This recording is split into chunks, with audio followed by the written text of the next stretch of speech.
Okay, hello and welcome to today's episode of What It Takes to Become a Natural IFBB Pro. So, as you can imagine, the name of, or how you can understand, the name of the weekly episodes have now changed.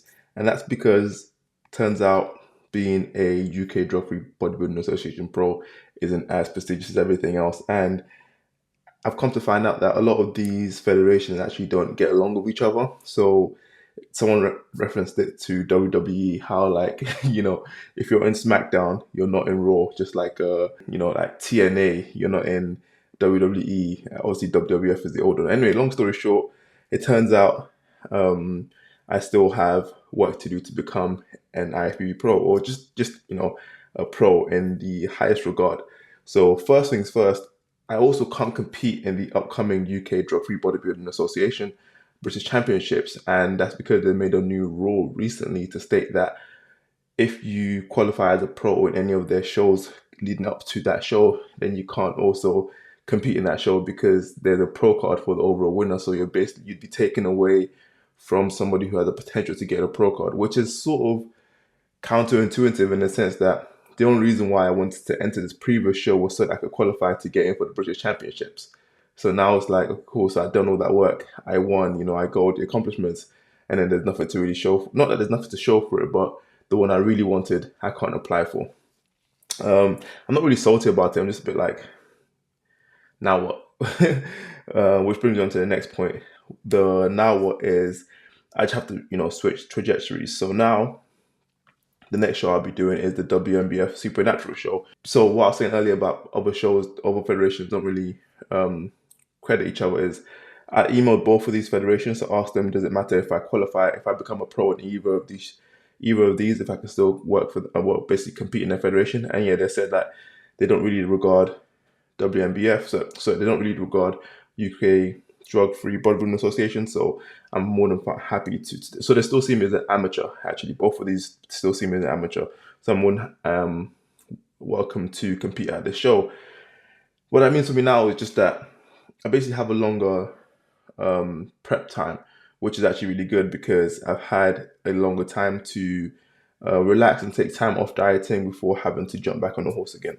So rather than having like less than, well, around 11 weeks, I now have just over 15 weeks to get ready for my next show, which is sort of a blessing in that way. As I was doing my research, I found out that if you win this show, you get the opportunity to compete for another show in Canada for the WMBF, for the GB team, and that one is kind of cool because it's kind of like all the WMBF federations around the world go there to compete for the big stage.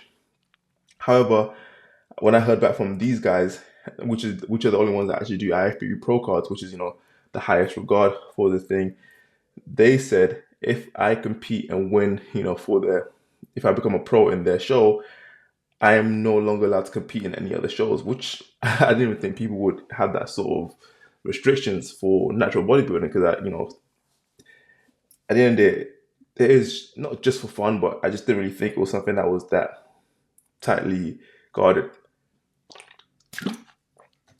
So the issue is the second show for this show is just about a week before this show. I think was actually no, 2 weeks after this show. So all I can really do now is compete here, take about a week to prepare myself for this show here, and obviously the IPB Pro card is the card that I actually want to win. So I'm not too pressed with the fact that they say that I can't compete in other federations because long game I want to be competing against other IFBB pros, or natural IFBB pros, so that it feels like I have really good competition, even though it's really hard to it'll be hard to compete against pros.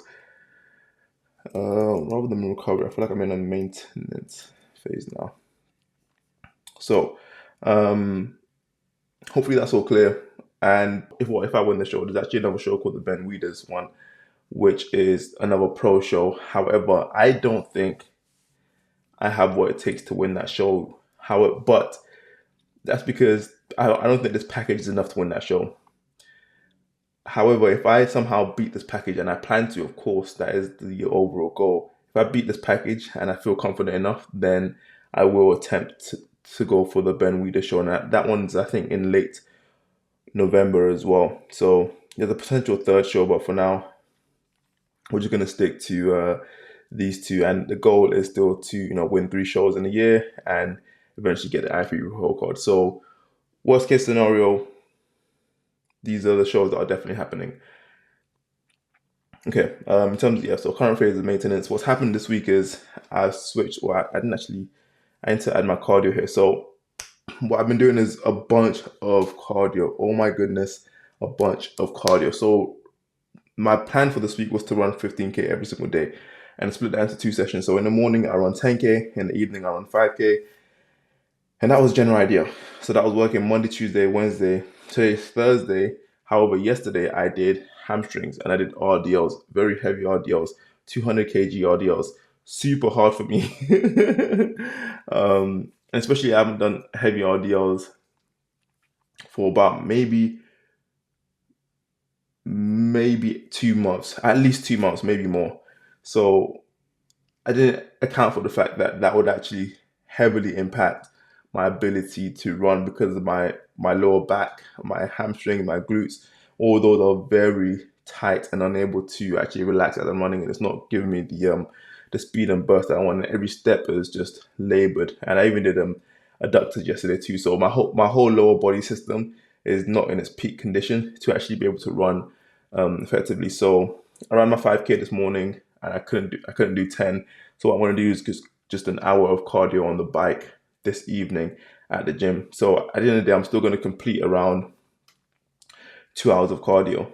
So yeah, hopefully that's clear. But generally, the idea for cardio this week is just go as hard as possible. Well, not hard, but like do really intense cardio throughout the week, so that next week I'm going to switch my cardio back to 5 days a week and only keep it to about 30 minutes and just have a now consistent, sustainable cardio pace going forward. But that's the plan. If it doesn't happen to be that I'm losing as much weight as I need on the plan for next week, then I might increase the cardio to either 40 minutes or maybe 35 minutes, or even just increase the amount of days a week that I'm doing it.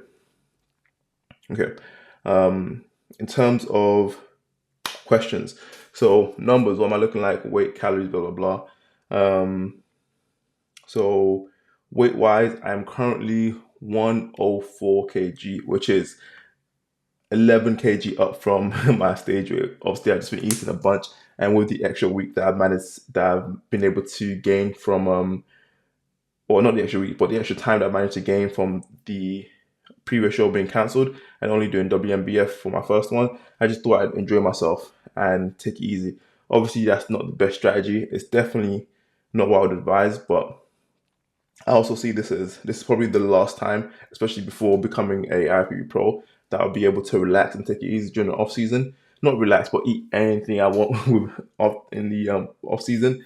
So I kind of took that for granted, and I just ate a bunch of things and anything I wanted. I just kept on kind of like eating, and I think I wasn't even binge eating because my stomach capacity wasn't that high, so I could only eat like yeah, 3 or 4 meals a day, but they were kind of just like very calorically dense and hard to digest. So basically slow digesting. So my body was kind of just full up on those. And I'm not really too pressed about how high the weight is, because I know over this, another reason why I'm doing all this cardio this week is to get my body back into a rhythm of being kind of smooth with digesting and kind of flushing out all the excess sodium, all these kind of things, to eventually get back to a point where I can be a smooth operating machine.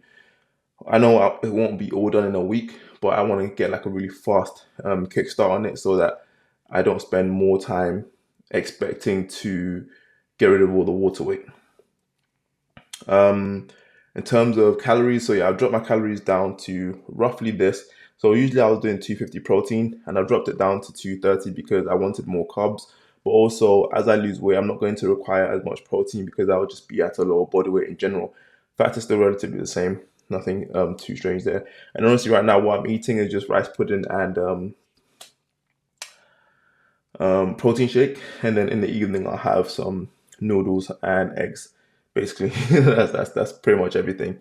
Um, and I find it beneficial to just have very simple meals, so that I don't complicate not just the calories and everything, but digestion is a lot easier when it's like very basic foods. But then I also don't like kind of waste time or think about preparing meals or getting the right type of meal. I just do what's already available or what's easy to access, which is protein shake, ESN, rice pudding. Um, yeah, I've gone over what the protein diet is.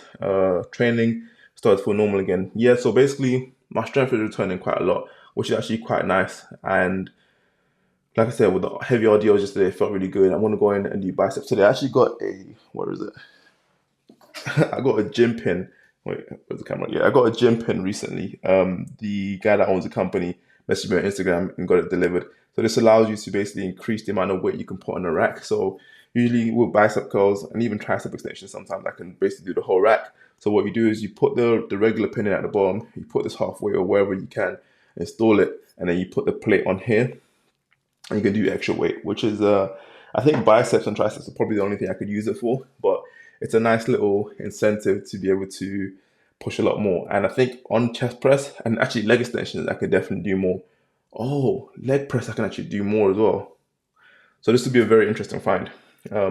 Interesting addition to training plan once my strength continues to build up. That's another thing about refueling and eating so much more food now is that I can finally get back to pushing a lot more weight and not being conservative with my energy or thinking I need to not really save my reps, but just kind of not push too hard in case I don't have basically enough energy to recover from the sets for the next workout. So yeah, training is good. Really pushing hard. Even like with cardio, I can actually push quite hard, which is why I'm doing all this work right now at the moment. I know long and actually, I guess I'll talk about this, but my plan for going so hard with cardio at the start is so that I can stop doing cardio a lot sooner than the end. So I only stopped doing cardio in the last week of the previous prep, but this time I want to stop doing cardio from like 3 weeks out. So to do that, I need to be able to basically be ready much further ahead of time. Yeah, so training's going good. Typical week at the moment. So I'm trying to fix my sleeping pattern. At the moment, I probably sleep around like 12 at night and wake up around 7 or 8.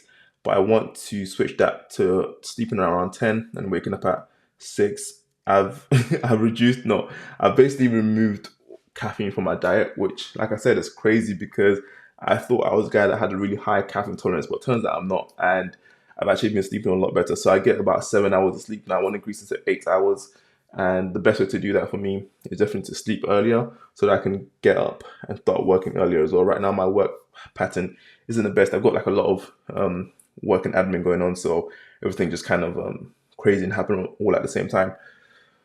But so the way the week works is, yeah, sleep, wake up around 8, have my morning meal to get my energy in for the run, do the run, come back, do admin, like just admin general work, and then go to gym and train, come back, and then I'll go for my evening run, and then I'll eat basically after my first run and maybe a snack before gym, and then I'll have my main dinner, noodles and eggs in the evening after the run, just to feel like some sort of reward. That's basically how this week is going to go. Next week will be like that too, but I'll do I won't have any evening runs. It'll just be evening gym session, and on the weekends I'll just go for steps rather than doing cardio. Upcoming shows, blah blah blah. Thinking of so the way I thought of the last 2 weeks are basically just like deep off season. So think about it as not like I'm really starting from scratch, like back to when I started prep, but technically I am around the same weight as when I started prep. So it sort of is like that, but it isn't because I know it's just kind of like excess weight that can come off really quickly. Um, yeah, in terms of what I'm prioritizing in the gym right now. So as things go forward, I'm going to prioritizing hamstrings and glutes, and these are my strong points. So chest, back, and arms are my strong points. So I won't really be pushing them too much. And I consider arms and this hamstring day technically a rest day because they're not too demanding on my body. Last one before I wrap up. My mic is running out of battery. What would I say for someone who's thinking about competing for the first time? Message me for online coaching. All right, that's it. Bye.